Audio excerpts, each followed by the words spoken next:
Hello, ladies and gentlemen. I'm Harry Series, and this is my YouTube channel, grecochess. We're continuing the series where I'm presenting games suggested by my Facebook friends. And in this video, it is a turn of Lázaro Bruzon Batista from Cuba, originally from Cuba, currently living and playing for the United States.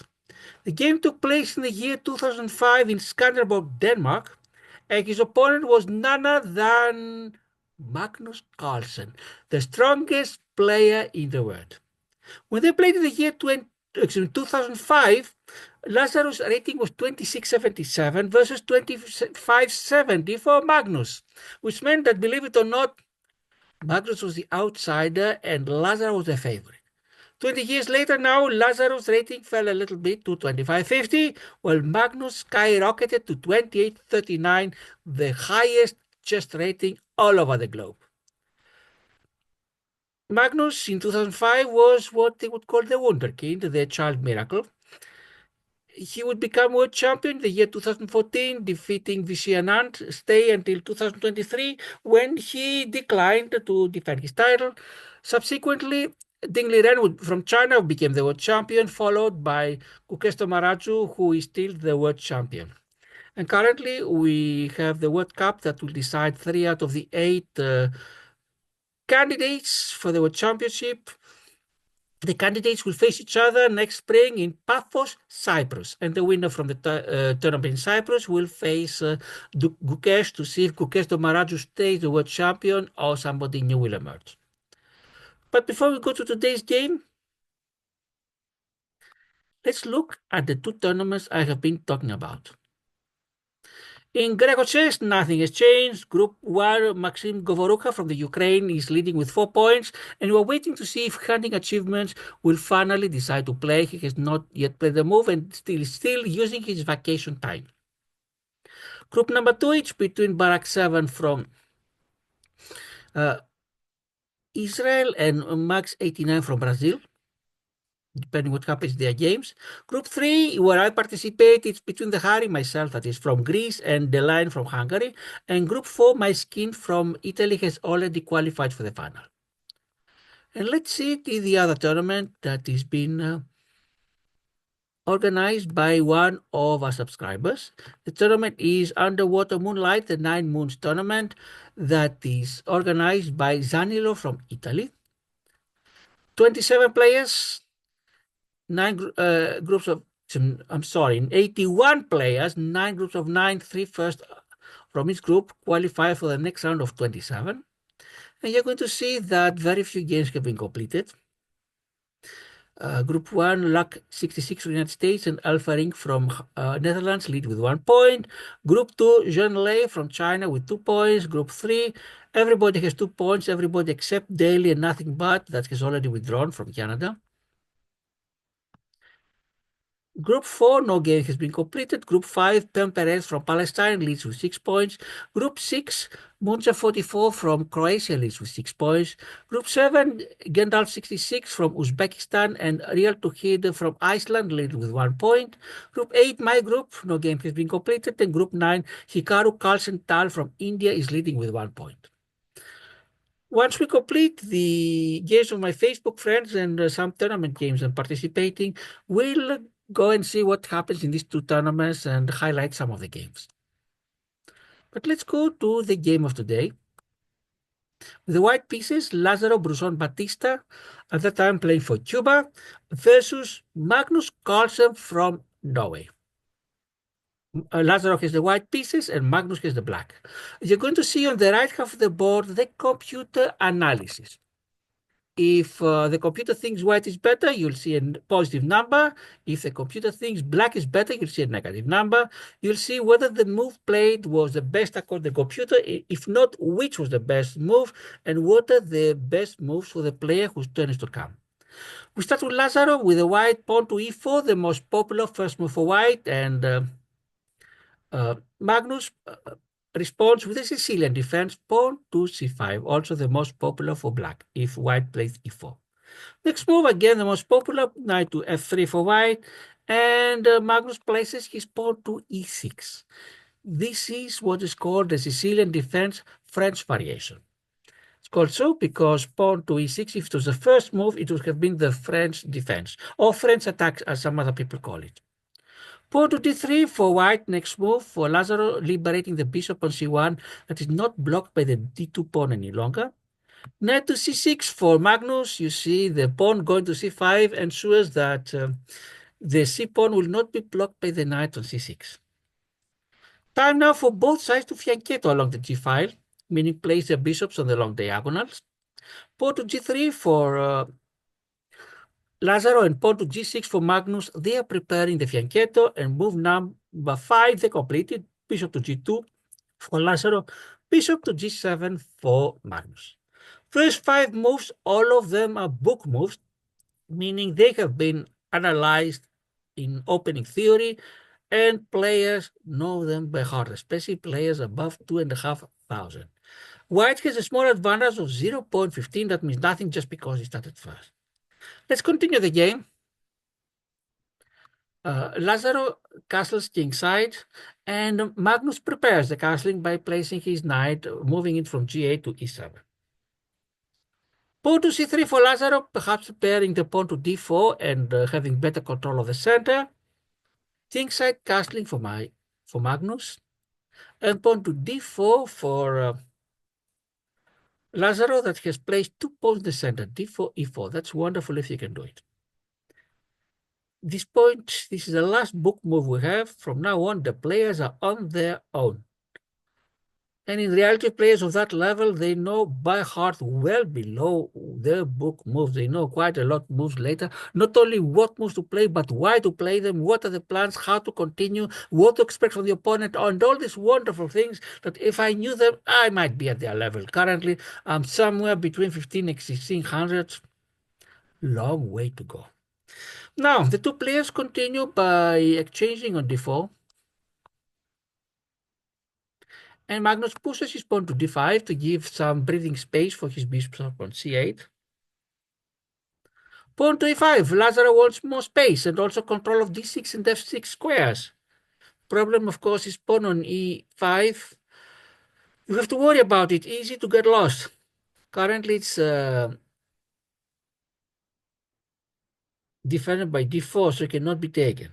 But Magnus will challenge it, placing his pawn on f6, and is attacking the pawn on e5 twice, pawn f6 and knight c6, and the pawn currently is defended only once by knight on f3.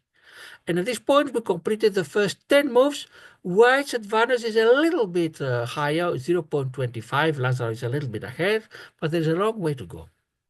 Lazaro will defend his pawn on e5 by placing his rook on e1, but Magnus is going to grab it in any case. Lazaro will take it. The pawn on e5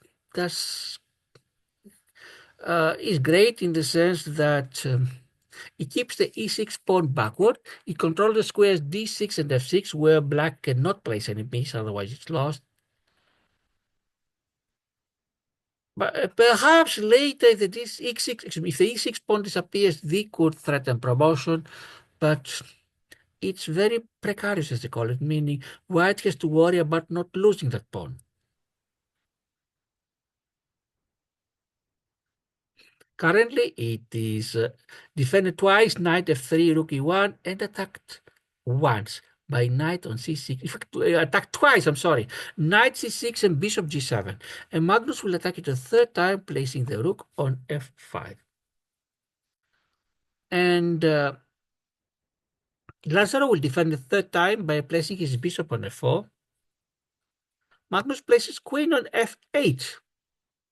There's the option, although it will lose some material for him, to use the rook to take the bishop on f4, and after the pawn recovers, the queen goes to f4. Materially, it's better for white, but black's queen is having a great position. But this option stays for the future, perhaps. Lazaro doesn't like the option, that's why he moves his queen to d2. Inaccuracies as a computer would rather have the knight from b1 developed to c3. And Magnus pushes his pawn to g5, Best is a computer, but this will lose a pawn for Magnus, and you see how it's easy to see because it's attacked twice by knight on f3 and bishop on f4, defended only once by rook on f5. So Lazaro will take it. Magnus is going to great moves in the computer. Magnus will send his knight to g6, attacking both, or at least exerting pressure both on f4 bishop and pawn on e5. We completed the first 15 moves, and now the computer says that black Magnus Carlsen is ahead by 0.27. A small advantage, but it is there. Let's continue the game. Lazaro finally develops his knight, goes to c3. Not only knight is developed and exert pressure on the d4 and d5, on d5 and e4 central squares, but also the two rooks a1 and e1 can communicate with each other. Magnus grabs the bishop on f4.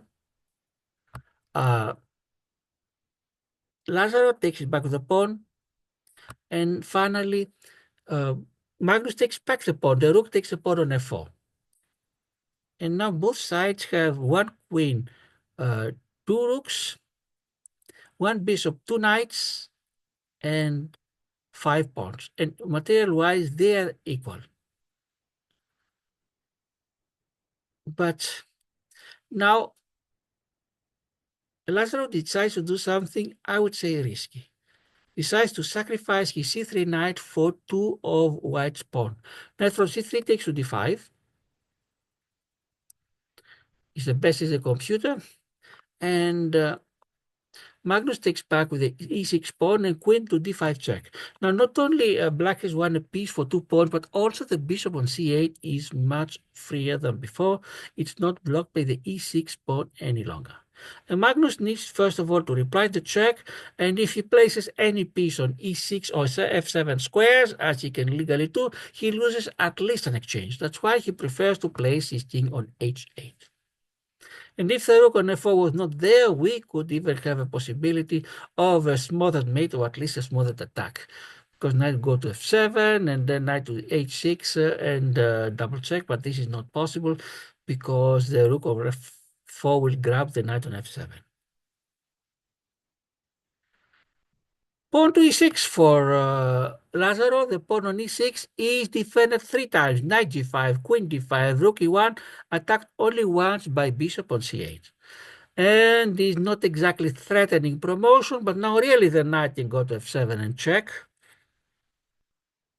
But this will not lead to smothered because the knight on e6 blocks the queen on d5. Queen on e7 is going to block the pawn, so the pawn doesn't continue its path for promotion. Still, pawn is defended twice and attacked twice. And we completed the first 20 moves. And as you see here, black is ahead, meaning Magnus Carlsen is ahead by 0.06, barely ahead. You see it here. Let's continue the game. Rook goes to d1 for Lazaro, strengthening the d file. Due to the knight on c6, white cannot check on d8, but white may start thinking about it and preparing. Black doesn't like the fact that the queen on d5 and rook on d1 communicate with each other. That's why black places the knight on d4. The knight is attacked twice, rook d1, queen d5, and is attacked twice and defended twice, bishop g7 and rook f4. King to h1 for Lazaro, a move that a little bit perplexed me. Why? Grace moves is a computer. I don't see the exact gain, but it seems that black cannot check from e2 or f3, but even if it could, I don't see the danger yet. The squares are well covered. Rook to b8 for Magnus. I believe the purpose for doing so is to strengthen the pawn on b7, and also ensuring that if the pawn from b7 moved and the bishop excuse me, if the pawn from b7 moves, then the rook on a8 is not for grabs, because imagine if the rook was on a8 and the pawn from b7 moved to give, for example, space to the bishop, then the rook on a8 is lost. Let's continue. But this gives the chance for Magnus to put his rook on e5. Brilliant, says the computer, because on the surface it's going to be lost by the bishop on g7. But even if it's recovered, you may think that white won an exchange, but that's not the case, because queen on e5 will check and then take back, if nothing else, the rook on b8. So white will be a piece ahead if black decides to take the rook.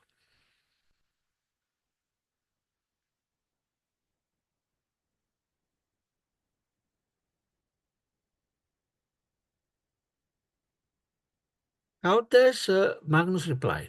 Knight goes to c6 to attack the rook on e5, and not only attack it, but now then if black would play again, to use the bishop from g7 to take the rook on e5 is great, because the queen cannot take back with a check, because it will be lost by the knight. The computer thinks it's inaccuracy, and let's see what's going to happen in the next move. Lazaro places his rook on f5, challenging the control of the f file, and the rook will either be exchanged with the black rook, or it can have great potential, for example, the square f7.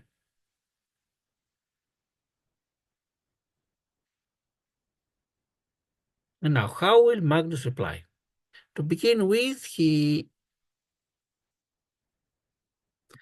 sends his bishop to e6 and threatens the white queen. So Lazarus has no time to grab the rook on f4. First of all, he must save the queen somehow. And the somehow is using the knight from g5 to go to e6 and grab the bishop.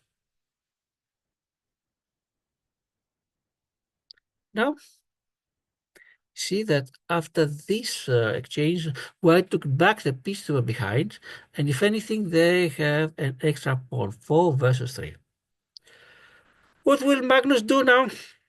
He decides to exchange the rooks. If he leaves the rook on f5 free to move in black's territory, it could be quite dangerous, so uses wants to exchange, even though the computer thinks a mistake. Until now, the differences of the two players were small, but now move number 25, after Magnus takes Lazarus' rook, Lazarus is ahead by 2.40, as you see. And we finish the first 25 moves. We continue, and of course, Lazaro will have the advantage only if he plays the only move now, but it's too obvious. Queen will just take back the rook on f5. And now Magnus sees an anti-defended pawn on b2. Uses his bishop to take it and equalizes the material. But computer thinks a mistake, and now Lazarus' advantage becomes significant, 3.94. And let's see why. Bishop to e4 for Lazaro threatens the pawn on h7. But of course, it's not made yet because we have the queen on e7. But imagine Magnus having to use his queen, his most powerful piece, not for any threats, not for any attacks, not for anything else, but just to stop the mating threat. Not the most effective way of your queen. How will Magnus reply? First of all, he does not move his queen anywhere to allow the mate. Instead, he places his rook on g8, controlling the g file, and we continue.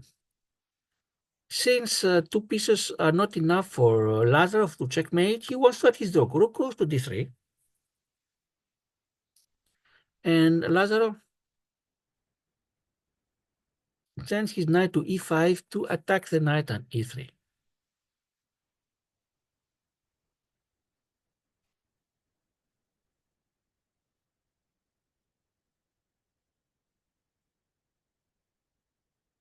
Points.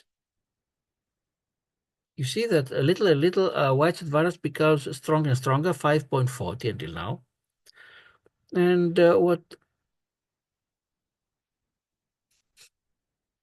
Lazaro tries to do is place his rook on b3. By doing so, he attacks Magnus bishop on b2.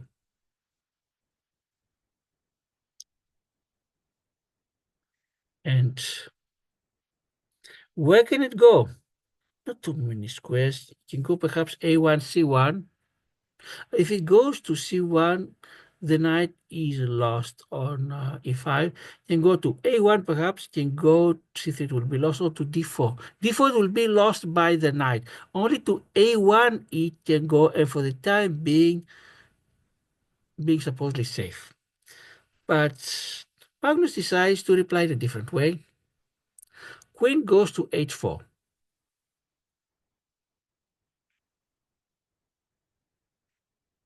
A very strong move. Very strong in the sense it's near white's king.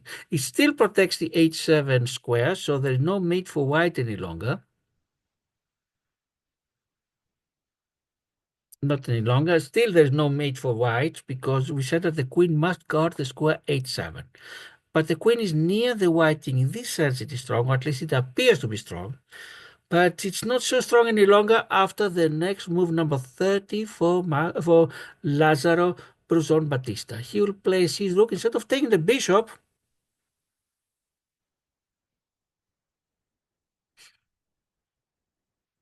he's going to place his rook on h3. And let's see the situation. Computer gives 6.95 advantage for white, for Lazaro. Black is facing, first of all, the possibility of losing his queen on h4, but even if the queen goes, for example, to e7, then still mate is going to follow. Rook will go to h7 check, queen takes rook, and then queen from f5 takes a queen on h7, it's mate. Look at what the computer suggests. Desperate times require desperate measures. Rook goes to g1 and is lost. Queen goes to g4 check and is lost. Knight will take the queen.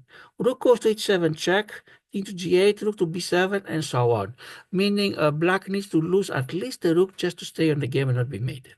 And if they continue like that, after move 45, we'll see on the right half of the board what is the situation. Clearly it is lost for black. White has rook, bishop, knight, and 3 pawns, and black has only 1 pawn. And even that is blocked. So clearly, if both players play their best moves after 45 moves, it would be hopeless. Of course, the players, I doubt they know by heart how the game will continue, but they are well aware that black is hopeless.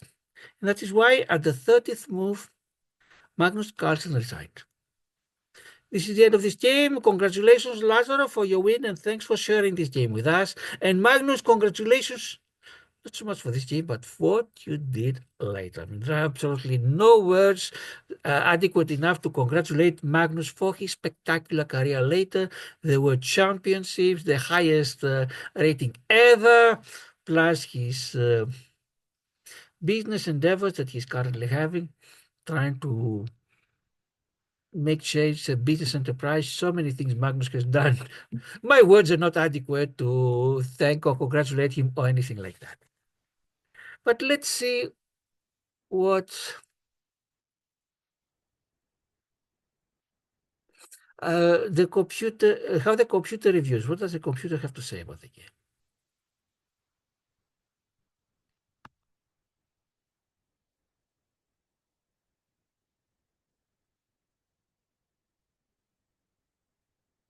"95.7 accuracy for Lazaro Bruzon Batista and 86.6 for Magnus Carlsen.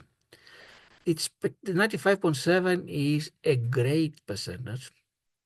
And they played as if Lazaro's rating was 2,500, a little bit less than his rating in the game, and Magnus 2,300, also less. Both players played with spectacular ratings, but less than what they had, and ratings that I cannot see even in my dreams. And let's see Lazaro, how he played. You'll see that out of the 30 moves totally, 26 were the best possible. Whether brilliant, great, best, or book. And the only one move was good and 3 were inaccuracies. While Magnus, 20 out of the 29 were really the best. Let's see in the various categories. One brilliant move for Lazaro. Two great moves, each of them. Best moves, 15 for Lazaro, 11 for Magnus. If I remember correctly, the brilliant for Lazaro was when he plays his rook on e5. Good moves, 1 for Lazaro, 4 for Magnus, book 8 for Lazaro, 7 for Magnus, and in the, let's call it negative category, or where players can improve, 3 inaccuracies each of them, and 2 mistakes for Magnus. This completes the presentation of this game. Lazaro, thank you very much for sharing this game with us. And we'll continue. There are more players. More of my Facebook friends have suggested games that I'm going to present. And then we have the Connecticut State Championship, where I participated, see how I did there. And there's some other ideas we have. The two tournaments that are continuing, we have quite a few games from the tournament of my subscriber. And let's see if mine will have any more games to go. But that's it for now. I'm Harry Lasaniziris. This is my YouTube channel, grecochess. Ladies and gentlemen, thanks for watching. Thanks to the subscribers. If you have not subscribed yet, just click the subscribe button. Thanks to the likes and to the positive comments we had. For now, goodbye.